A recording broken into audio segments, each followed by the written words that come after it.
You the future ones. Is this Back to the Future? He's back. In a shock move, David Cameron returns to frontline politics as Foreign Secretary. Well, I know it's not usual for a Prime Minister to come back in this way, but I believe in public service. The Prime Minister asked me to do this job, and it's a time where we have some daunting challenges as a country. His return, part of a major reshuffle by Rishi Sunak, with a general election expected next year. Chris Mason will have all the very latest reaction and analysis. Also tonight, Israel says it has proof Hamas is operating out of hospitals in Gaza. Troops claim to have found in one basement a room used to hold hostages. Meanwhile, in another hospital, doctors plead for premature babies to be evacuated.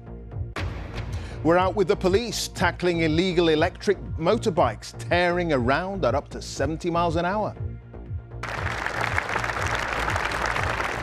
And the terraces move to the streets as thousands say a final farewell to Sir Bobby Charlton.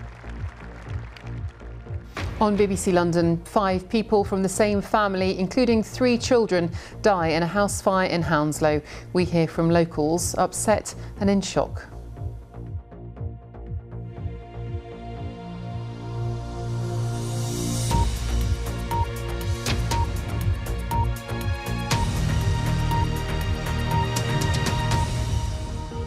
Hello there. With a general election widely expected next year, Rishi Sunak is circling the wagons with a major reshuffle of his cabinet. The new faces include an old face, the former Prime Minister David Cameron, out of Parliament for 7 years, but now Foreign Secretary.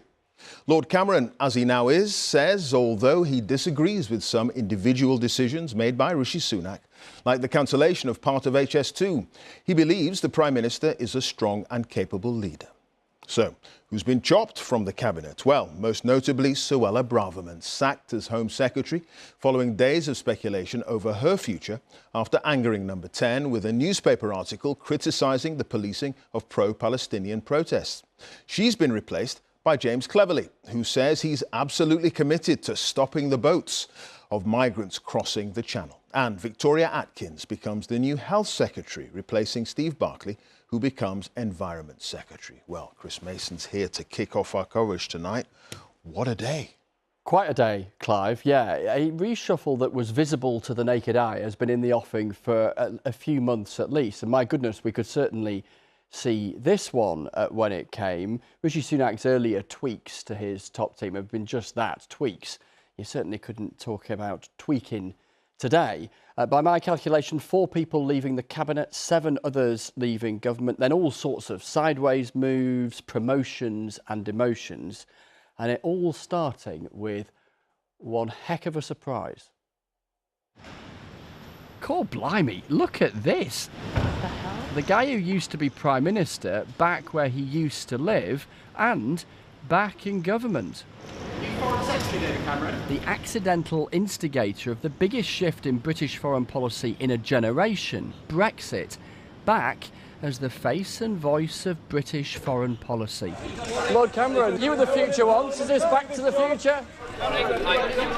From Number 10 to the Foreign Office, David Cameron's career, yes, and his walk this morning. Lord Cameron, Foreign Secretary, quite a thing. Well, I know it's not usual for a Prime Minister to come back in this way, but I believe in public service. The Prime Minister asked me to do this job, and it's a time where we have some daunting challenges as a country. The conflict in the Middle East, the war in Ukraine, and of course, I hope that 6 years as Prime Minister, 11 years leading the Conservative Party gives me some useful experience and contacts and relationships and knowledge. David, or Lord Cameron's return, as we'll get used to calling him, is not universally popular among Conservative MPs, but plenty are making the case it's a good move. I was in David Cameron's government. I was his chief whip. He's a fantastic team player. I think the Prime Minister's brought him in to strengthen the team, and at a time when foreign affairs are incredibly important with what's going on in Ukraine, with the conflict in the Middle East, I think having a really experienced player at the top table is a good move. Are you getting sacked for telling the truth, Home Secretary? A downturn in the political weather, for now at least, for Suella Braverman, sacked at breakfast time. In less than a week, she'd suggested the police were biased, some homeless people lived in tents as a lifestyle choice, and had challenged the Prime Minister's authority over a newspaper article written without his sign-off. Here she was at the weekend, yesterday's Home Secretary, standing alongside today's. By this morning, James Cleverly was in Downing Street. Wherever you looked, he is Suella Braverman's replacement. Should we toughen the rules on protest, Home Secretary? It is only mid-morning and already this is one heck of a reshuffle. A new Home Secretary, a new Foreign Secretary who used to be Prime Minister. Down the road, a few minutes later, the new Home Secretary rolled up at his new office. I'm absolutely committed to stopping the boats as we promised, but also making sure that everybody in the UK feels safe and secure. And do you want to distance yourself from the rhetoric of the previous Home Secretary? Well, I intend to do this job in the way that I feel best protects the British people and our interests. Meanwhile, the Prime Minister had been in Parliament to fire people. The promoted walk the Downing Street catwalk. The sacked might be humiliated, but aren't usually humiliated publicly. Mind you, the Environment Secretary, Therese Coffey, still turned up in Downing Street. She wasn't to be Environment Secretary much longer. The former Health Secretary, Steve Barclay, has taken her job. And here's the new politician overseeing England's health service, Victoria Atkins. Richard Holden is the new Conservative Party chairman, and Laura Trott becomes the Chancellor Jeremy Hunt's deputy as Chief Secretary to the Treasury. The Prime Minister promised change, and one thing this reshuffle isn't is change. It won't change the fundamental problems of the country. It won't do anything to fix the cost of living or NHS waiting lists. And just when the moves looked done for the day, there was another. Former Cabinet Minister Esther McVey is back in government, charged with keeping a sceptical eye on what some label as political correctness or wokery. We've got rather used to shake-ups around here in the last few years. Here is another one, prompting just two questions that really matter. What difference will it make to government? And what difference, if any, will it make to its popularity or lack of it? Chris Mason, BBC News at Westminster. Yeah, more from Chris in a few minutes. What's behind the move to bring David Cameron back into government? Is it a good idea for the Conservative Party, or is it, as Labour claims, a sign of desperation? Here's Vicky Young. Thank you very much. Thought you'd seen the back of David Cameron? This was him walking away after he lost the Brexit referendum in 2016. Right. Since then, he has occasionally criticised his successors over cuts to foreign aid and the scrapping of parts of HS2. Of course, I've disagreed with some individual decisions, but politics is a team enterprise. I've decided to join this team because I believe Rishi Sunak is a good Prime Minister doing a difficult job at a hard time. I want to support him. I'm a member of the team and I accept the Cabinet collective responsibility that comes with that. You've got to balance your weight, that's the deal. When he became party leader, David Cameron wanted to be seen as a modern, centrist, compassionate Conservative, highlighting green issues in the Arctic. Later welcoming Liberal Democrats into coalition government and legalising gay marriage. All a far cry from the divisive political debate of recent years. Good afternoon, everyone. After leaving office, the former Prime Minister retreated to his shepherd's hut to write his memoirs. There were lucrative speaking tours, charity work, and then a role with the finance group Greensill Capital. A committee of MPs later accused him of a significant lack of judgment over his lobbying of ministers. The return of David Cameron gives Rishi Sunak a senior figure around the cabinet table and one with good contacts on the world stage. But with all those years of experience comes a lot of baggage. Plenty for the opposition parties and some Tory MPs to complain about. Good evening, how are you? In power, he wooed the Chinese president over a pint in an English pub and hailed a golden era of closer relations with Beijing. Today, a vocal group of Tory MPs regard China as a huge threat and think Lord Cameron has fostered business links with the country.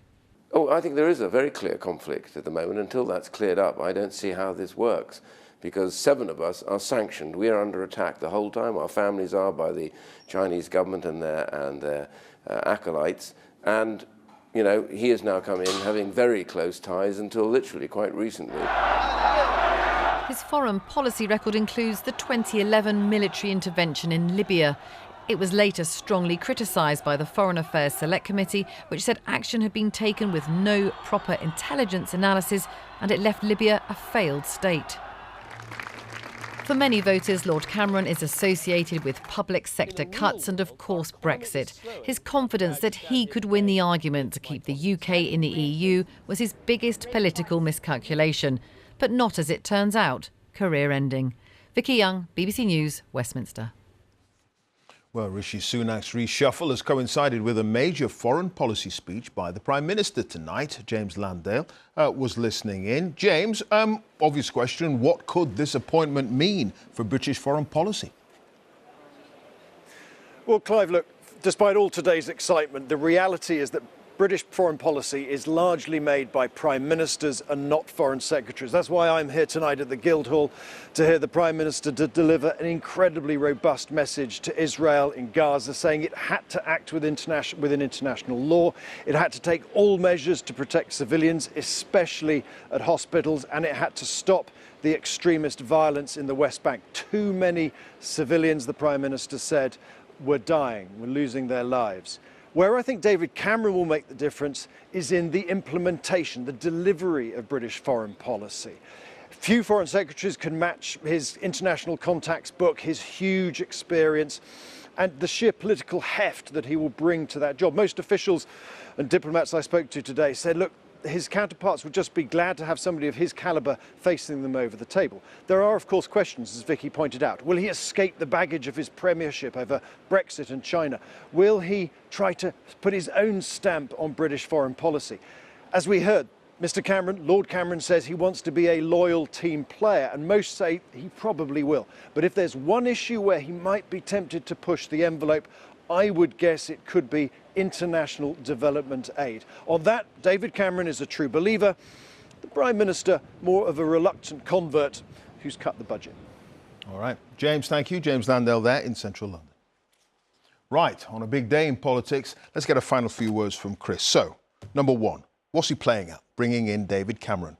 So I think the aim overall, Clive, is to try and build a cabinet in his own image to shake off some of those folk that he inherited from Liz Truss, to get the party on an election footing. As far as David Cameron is concerned, I'm told that there's been conversations infrequently between the two men since Rishi Sunak's been Prime Minister. They spoke at the beginning of last week about the idea that he might serve in government. I think it's fair to say this reshuffle was fast-forwarded because of Suella Braverman's remarks at the end of last week. And their aim, Downing Street say, is having someone with clout at a time where international affairs is a huge part, inevitably, of the news agenda. But it's prompted a bit of a reaction, and we'll come to that in a second. Quick word about Suella Braverman, though, first, and her sacking. They got sick of her. That was basically what happened. They decided they were sick of her sounding off. There were quite a lot of agreements on policy between the Prime Minister and Suella Braverman, but her language they didn't like, the frequency of her outbursts they didn't like, and they really didn't like that she had ignored that suggestion around the changes of that article last week. She got the call early this morning and was out. OK, so reaction within the party. What does it think of David Cameron, Lord Cameron as he is now? Yeah, mixed, I think is the best way of describing it. Some are genuinely delighted. There was text flying around today, some of which I saw, that were referring to DC, and those were the initials, the shorthand that was used when he was Prime Minister all those years ago. But there are others within the Conservative Party who see him as a former Conservative Prime Minister from a different era, this champion of Remain, this author, as some describe it, of the austerity years. And they'll say, look, the Conservative Party has changed radically since then. Who is this guy from way back when? There's also some anger about the dispatching of Suella Braverman from some in the Conservative family. One former minister, never a fan of Rishi Sunak, has published a letter tonight saying that she has lost confidence in him. There's some whispers without evidence that there might be a dozen or so other people of that kind of mindset. There'd need to be way, way, way more than that to cause the Prime Minister any real trouble. But Downing Street are aware of that.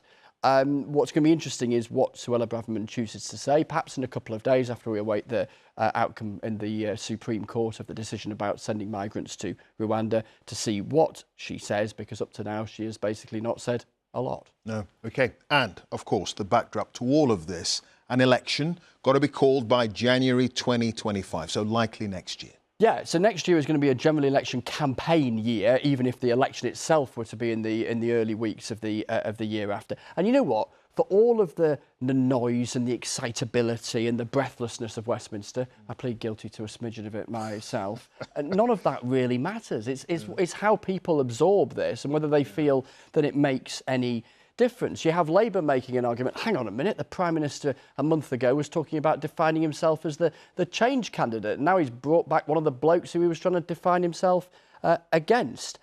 I think what's interesting about today is it will be noticed, not least because of the reappointment of David Cameron. Internal critics, Clive, said that the party leader, the Prime Minister's conference speech didn't really touch the sides and that the King's speech didn't really touch the sides.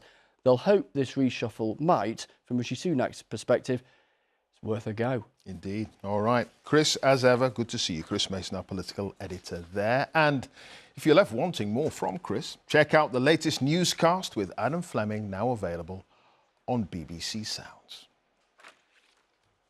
On to other news now, and Joe Biden has warned that Gaza's main hospital must be protected, and he hopes military action by the Israeli Defense Forces will be less intrusive. The comments come as 2,000 people remain camped at the Al-Shifa hospital in the north of Gaza, sheltering from Israeli bombardments near the building.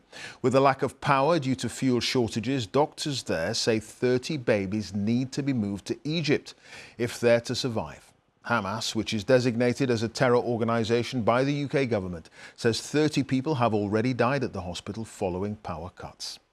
And tonight, Israel says it's found evidence of Hamas activity within another hospital in Gaza. The Hamas Health Ministry is yet to comment. Ola Gerin has the very latest from Jerusalem and a warning her piece contains distressing images from the very beginning. War is closing in and they are running out of time. These premature babies at Al-Shifa Hospital fighting for life without incubators. Since these pictures were taken at the weekend, several babies have died at the hospital, according to Health Ministry officials. The hospital grounds already look like a war zone. Palestinians say this is the aftermath of a recent Israeli strike. Israel denies targeting the hospital, but the US President Joe Biden has intervened, saying Al-Shifa must be protected, and he hopes there will be less intrusive action. Crammed inside, along with 600 patients, about 2,000 people who have sought refuge. Israel says it has opened a safe evacuation corridor. A source in the hospital told the BBC that's totally untrue. There are bullets everywhere, especially near the windows, so no one inside the hospital can move. Some people left through the corridor they are talking about, but the men were taken. Only the women escaped. One man was shot. When we tried to reach him, they fired at us. He was shot again in the chest and he died. Israel claims that Hamas hides beneath Al-Shifa and operates a command centre below ground. Hamas denies this, and so do doctors at the hospital. This is Rantisi Hospital in the basement, in the building I've shown you. Tonight, the Israeli army issued video, which it claims is concrete proof that Hamas is entrenched in hospitals in Gaza. In this case, the Al-Rantisi Children's Hospital. These are explosives. These are vests with explosives. Yeah, it's a body vest. A woman, clothes, and a rope. The IDF spokesman, Daniel Hagari, said there were indications that Israeli hostages were held here. I was thinking, when I was there, about babies, hostages' babies, Israeli hostages' babies, women, children. This is Hamas, barbaric terror organization. This is Hamas using hospitals as human shield, as terror machines. There's been no independent access to the basement. The BBC cannot verify any of the army's claims. This was the picture at another Gaza hospital today, in Han Yunis in the south. Children who witnesses say were bombed in their own homes. There is growing concern internationally about how Israel is fighting this war, about who is being killed. Now the US president, Israel's staunchest ally, is signalling that hospitals are off limits. Orla Guerin, BBC News, Jerusalem. Well, the brother of a British-Israeli man killed by Hamas on October the 7th says he's never felt more fearful as a Jewish person living in the UK amid a rise in anti-Semitism. Colin Cowan's brother, Bernard, who was originally from Glasgow, was murdered in his home on a kibbutz in southern Israel. Lucy Manning has more. Amongst the mango and banana trees on kibbutz Sufah, Hamas gunmen came to kill. First shooting an ambulance, then those who lived there. Murdering Bernard Cowan from Glasgow, who came to the kibbutz nearly 40 years ago, raising his family, a grandchild born just a few months ago. Bernard loved to live. He loved to travel. He loved to go diving. He was a free spirit. If you were to look at Bernard as a soul who wanted to do nothing but good for the world and for his country, and to love his family, that would be the perfect epitaph. As the gunmen hunted them down, Bernard hid with his wife in their safe room. Bernard was claustrophobic. He went out into his kitchen and two terrorists walked by, saw him there, shot him dead. Our world fell apart. It's been a tough time. I'm so sorry.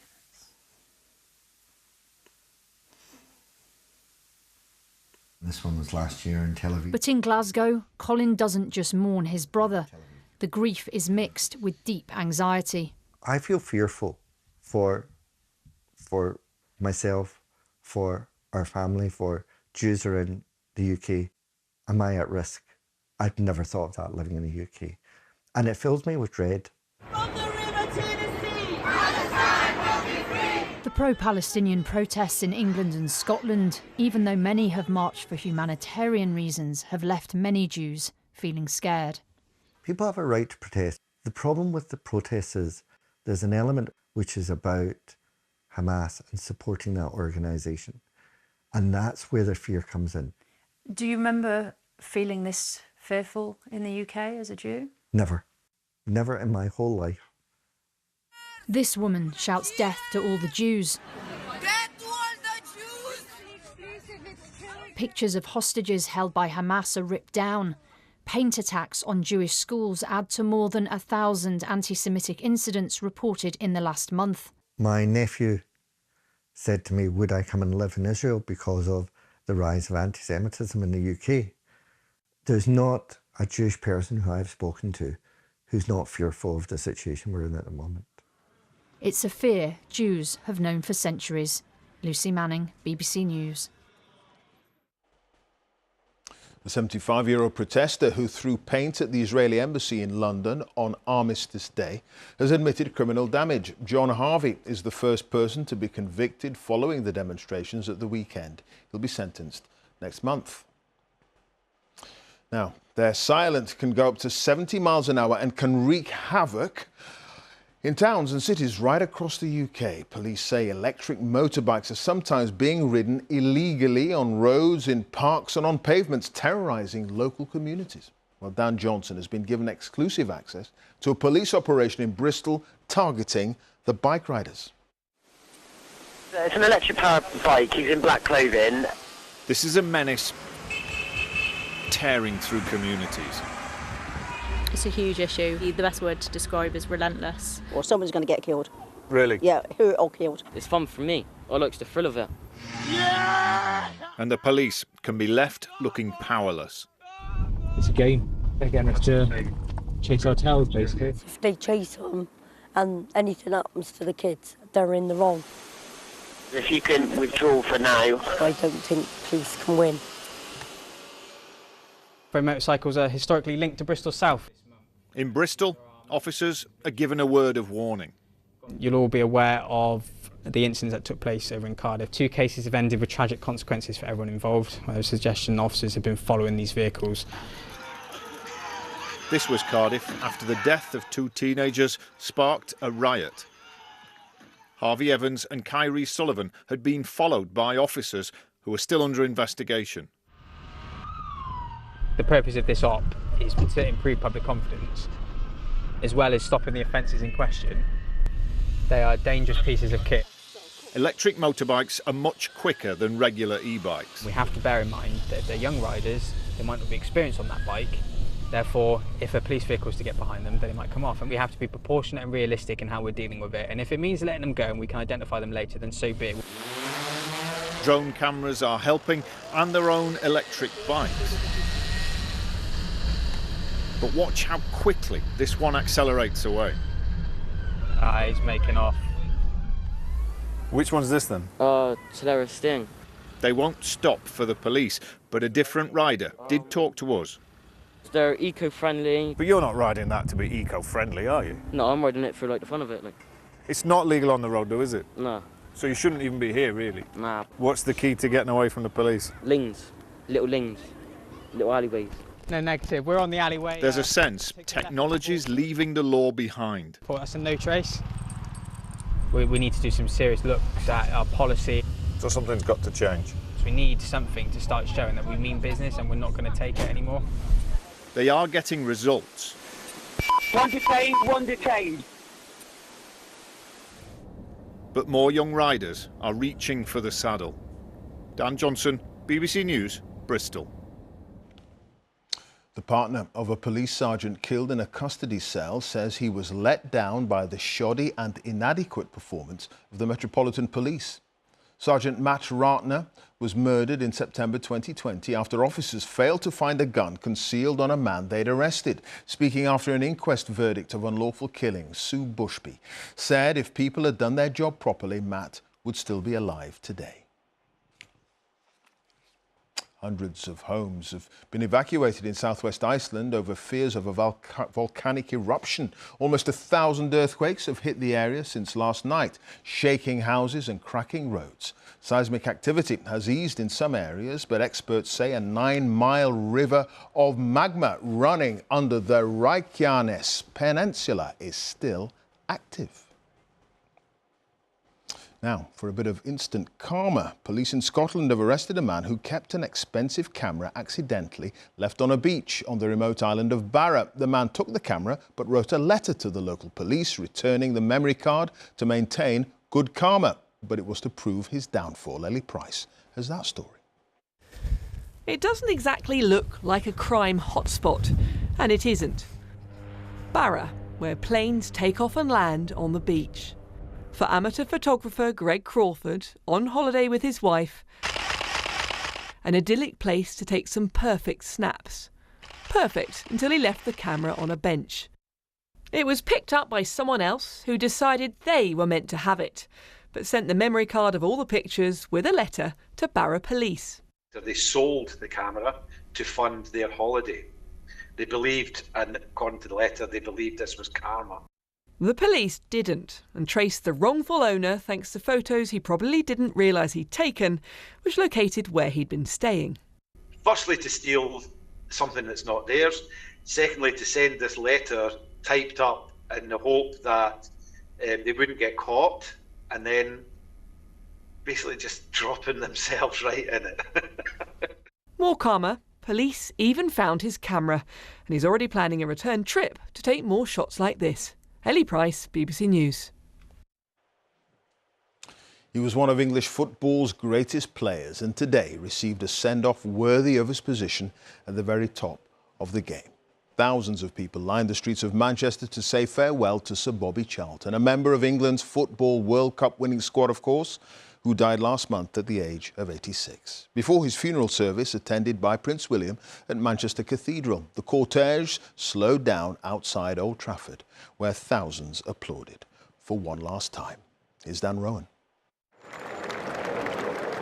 A final farewell for arguably English football's greatest ever figure. Here at the stadium where he's immortalised, thousands paying tribute to Sir Bobby Charlton earlier as his funeral cortege passed Old Trafford, home of the club where he made more than 750 appearances. Members of United's youth teams forming a guard of honour as the hearse drove past, the ground adorned with images depicting a glittering career. He's a gentleman and a legend. Do you know what I mean? He had time for everybody. Now, we've been to different countries, and you said, we have Manchester, Bobby Charlton. Everybody knew him. At Manchester Cathedral, meanwhile, 1,000 guests, including the FA President, Prince William, legendary former United manager Sir Alex Ferguson, and a host of other footballing stars past and present, arriving for a private memorial service. One of Sir Bobby's former teammates paying this tribute. Never thought in my dreams as a kid that I'd come through and play for Manchester United, but playing with Bobby Charlton, something special, wasn't it? With many more gathering at the end of the funeral procession to show just how much he meant to them, Charlton's coffin, accompanied by his family, was carried into the cathedral for a service celebrating a remarkable life. A survivor of the 1958 Munich air disaster, over the next decade Charlton reached the very top of the game. World Cup winner with England in 1966, European Cup winner with United 2 years later, renowned not only for his goal scoring and skill, but also his decency and class. Yeah, he's home on occasion, obviously, and the speakers did fantastic. Bobby Charlton was a wonderful, humble man, and I'm at Manchester United because of Bobby Charlton, without doubt. With today's service followed by a private wake at Old Trafford, the world of football was left to reflect on the loss of a truly legendary figure, but one that will never be forgotten. Dan Rowan, BBC News. Now for the weather. Here's Ben Rich. Hi, Ben. Clive, thank you. Good evening. Storm Debbie has pushed its way across the UK. It's brought some very strong winds for some of us. These were the scenes just off the coast of Cumbria earlier on, and the strongest of the winds came on the southern edge of this hook of cloud and rain across parts of Northern Ireland, North Wales, North West England. In fact, it looks like Blackpool may have seen its strongest wind gust in nearly 10 years, and over 100 millimetres of rain fell across parts of Cumbria. Still some rain falling through the rest of the night, particularly across parts of Scotland, northern England. The wind slowly easing, though, as the centre of Storm Debbie clears away eastwards. Temperatures generally 6 to 11 degrees. So Storm Debbie continues to clear away. That's our area of low pressure moving out towards Scandinavia, northern Germany. But there are further frontal systems on the way, including one that's going to run along the south coast of England and affect the Channel Islands tomorrow morning. Some heavy rain, some squally gusty winds,